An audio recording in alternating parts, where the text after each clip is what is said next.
সবকিছু ঠিক আছে সুমন? পৃথিবীর কোনো কিছুই ঠিকঠাক থাকে না, নিজের প্রয়োজন মতোই ঠিক করে নিতে হয়। তোমার চোখে মুখে আমার অস্থিরতা দেখতে ভালো লাগে না সুমন। তোমার জন্য আমার খুব ভয় হয়। ভয়ের কিছু নেই, জীবনই সবসময় একই রকম যায় না ইতি। খারাপ সময় জীবনে আসবেই, কিন্তু দিন শেষে যে সত্য আর সততা নিয়ে দাঁড়িয়ে থাকবে, জিত তারই হয়।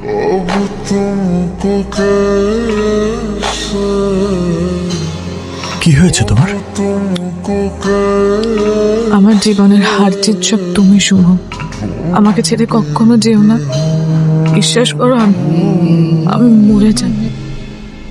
তুমি, আমি আর আমাদের ছোট্ট সংসার, ব্যাস আর কিচ্ছু চাই না।